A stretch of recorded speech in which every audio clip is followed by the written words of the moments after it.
بسم اللہ الرحمن الرحیم۔ السلام علیکم دوستو، لا اینڈ پالیٹکس چینل پر عابد الرحمن ایسا کیوں ہے کہ 8ویں ایپیسوڈ کے ساتھ حاضر خدمت ہے۔ اگر آپ نے پروگرام کی اب تک کی ایپیسوڈز نہیں دیکھی یا کوئی ایپیسوڈ مس کی ہو تو ضرور دیکھ لیں، چینل کو سبسکرائب کریں اور دوستوں کو بھی ڈسکشن میں شامل کرنے کے لیے دعوت دیں۔ دوستو، پچھلی ایپیسوڈ کا اختتام اس نوٹ پر ہوا تھا کہ آئندہ پروگرام میں یہ بتایا جائے گا کہ خواتین کے حق رائے دہی یا ووٹ کے حق پر کیا کیا اعتراضات ہوتے رہے اور بالآخر کن مراحل سے گزر کر انہیں ووٹ کا حق ملا۔ اس سفر کا حال اور اس میں خواتین کو حاصل کامیابیاں بہت اہم ہیں، جس کے نتیجے میں خواتین وزیر اعظم بنی، صدور کے عہدے تک پہنچی یعنی کہ صدر بنی۔ اب ہم آتے ہیں کہ 17ویں صدی سے 20ویں صدی تک جب بھی ووٹ کے حق کی بات ہوتی تھی تو اس کا موضوع میل ہوتا تھا، یعنی مرد ہوتے تھے، جبکہ خواتین سرے سے کسی گنتی میں شمار ہی نہیں ہوتی تھی۔ البتہ 18ویں صدی سے دنیا میں نیچرلسٹ تھیوری جو تھی، نیچرلسٹ تھیوری، اور اس تھیوری کے مداحوں نے زور دیا کہ قوانین اور حقوق کی بنیاد فطرت پر ہونی چاہیے، اور فطرت کے مطابق تمام انسان، تعلیم یافتہ، غیر تعلیم یافتہ، امیر، غریب، مرد و زن، یعنی کہ مرد اور خواتین سب برابر ہیں، ان کی ضروریات یکساں ہیں، اور انسان ہونے کے ناطے ان کے دکھ درد اور وہ خوشی مسرت کو ایک جیسے محسوس کرتے ہیں، چاہے غریب ہو چاہے مالدار ہو۔ لہٰذا کسی بھی طور ان کے حقوق، خواہ وہ قانونی ہو یا سیاسی، اس میں کوئی فرق نہیں ہونا چاہیے۔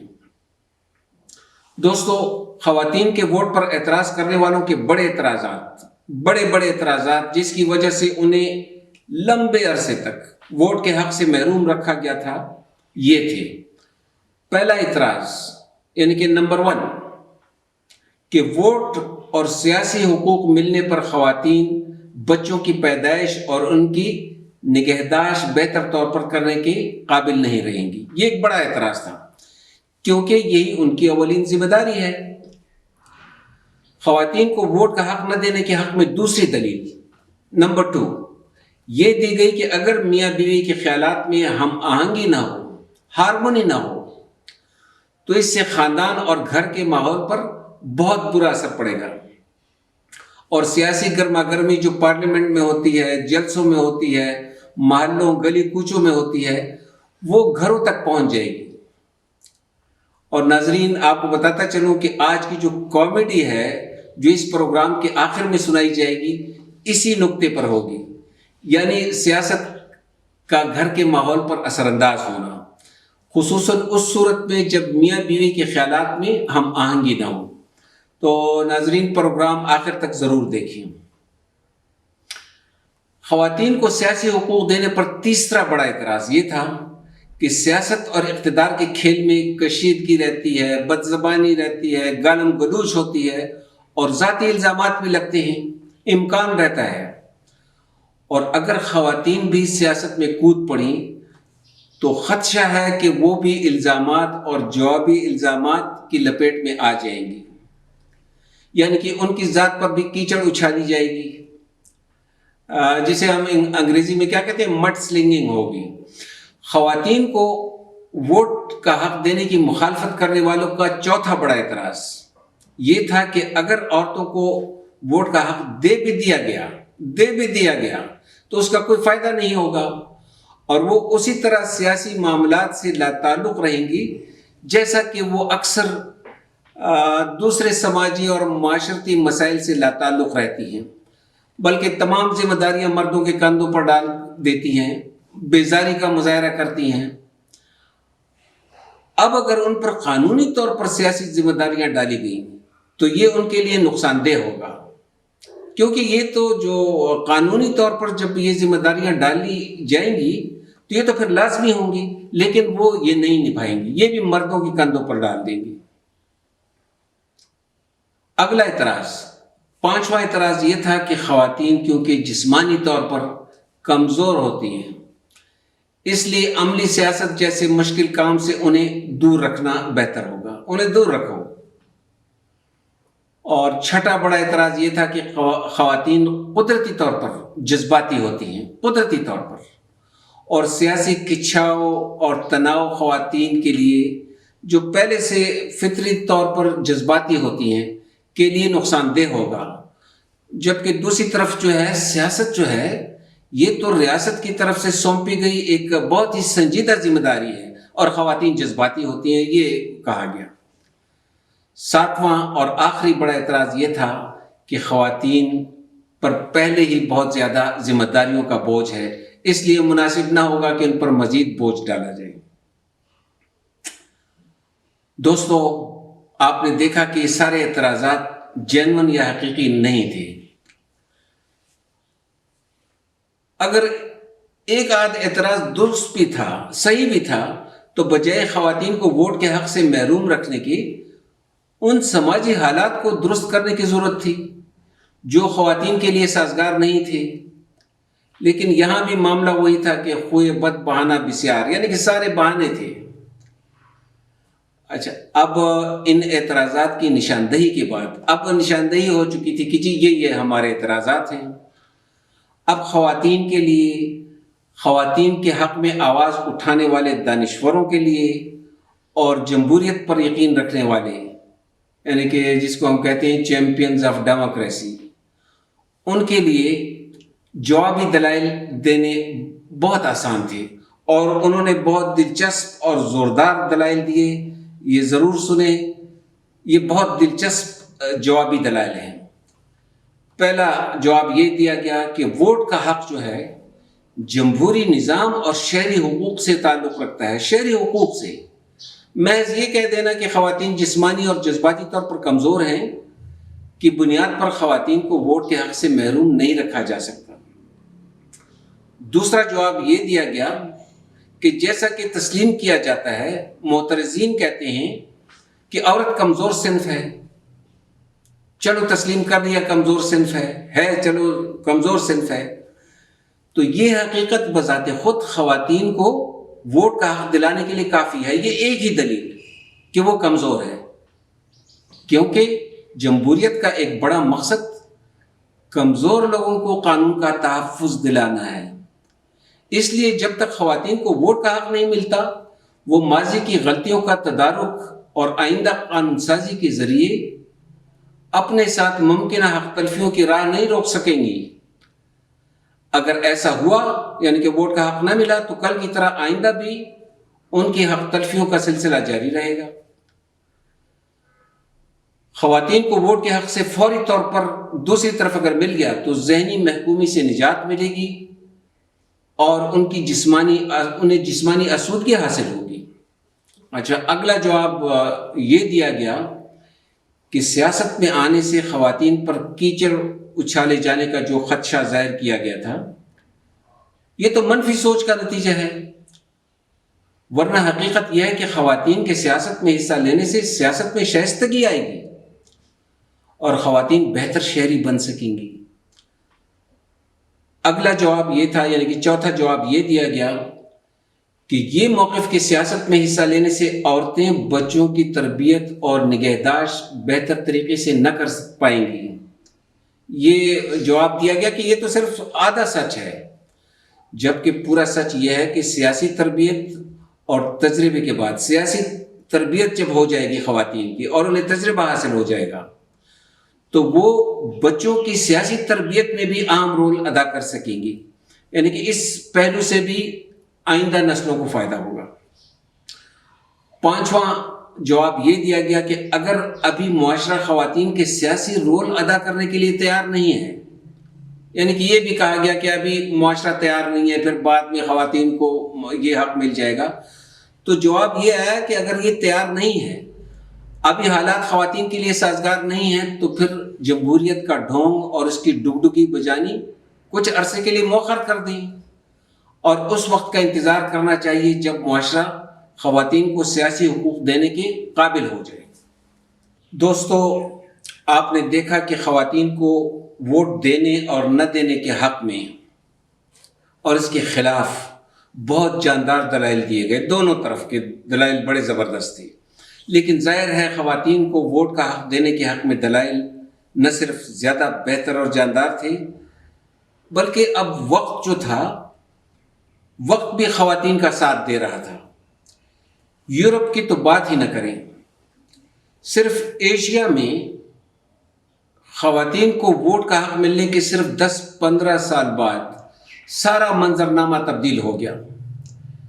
انڈیا میں کانگریس پارٹی نے سب سے پہلے 1957 میں 1957 کے انتخابات میں، یہ عرصہ بنتا ہے آج سے 65-70 سال پہلے، مرکز اور صوبوں کی اسمبلیوں میں خواتین امیدواروں کے لیے پہلی مرتبہ اچھا خاصا کوٹا مقرر کیا تاکہ وہ اسمبلیوں تک پہنچ سکیں۔ کانگریس کی طرف سے یہی پیٹرن، یعنی کہ یہ سلسلہ بعد کے انتخابات میں بھی جاری رہا اور انہوں نے کثیر تعداد میں خواتین کو پارٹی ٹکٹ دیے۔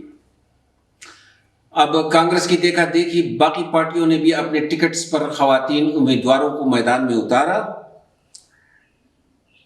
پاکستان میں خواتین جو ہیں وہ جنرل سیٹوں کے علاوہ ان کے لیے مخصوص نشستیں ہیں، کوٹا مقرر ہے، اب وہ اپنی نمائندگی وہاں پر کر سکتی ہیں اسمبلیوں میں۔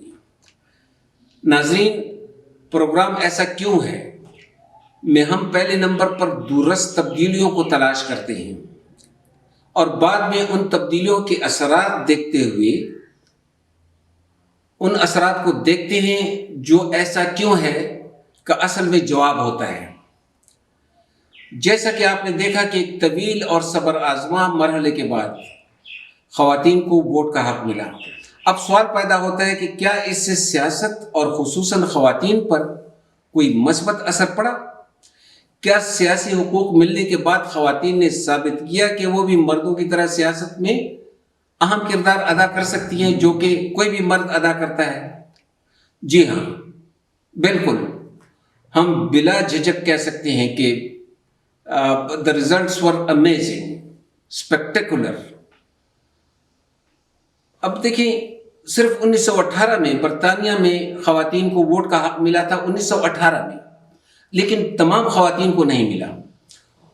اور امریکہ، یونائٹڈ اسٹیٹس آف امریکہ نے اس میں لیڈ لی 1920 میں، یعنی کہ برطانیہ نے 1918 میں دیا خواتین کو، 1920 میں امریکہ نے خواتین کو، تمام خواتین کو ووٹ کا حق دیا، کیونکہ امریکہ نے آئندہ کی انٹرنیشنل پالیٹکس میں نظر آ رہا تھا کہ اس نے بہت بڑا رول ادا کرنا ہے۔ بعد میں 1928 میں برطانیہ نے بھی تمام خواتین کو ووٹ کا حق دے دیا، اور یہ صرف 40 سال کا عرصہ بنتا ہے، 1920 سے 40 سال کا، کہ سری لنکا میں مسز بندرا نائکے منتخب وزیر اعظم بنی، اور یہ سال تھا ٹھیک 40 سال بعد 1960۔ اسی طرح انڈیا میں مسز اندرا گاندھی جو 1959 میں انڈین نیشنل کانگریس کی صدر بنی تھی، اب یہ پارٹی کی صدر بنی تھی، بہت بڑا اعزاز تھا، انڈین نیشنل کانگریس بہت بڑی پارٹی تھی اور وہ اس کی صدر بنی۔ وہ جنوری 1966 سے مارچ 1977 تک انڈیا کی وزیر اعظم رہی، اور اسی طرح وہ دوسری مرتبہ دوبارہ منتخب ہوئی 1980 سے اکتوبر 1984 تک بھی وہ پرائم منسٹر رہی۔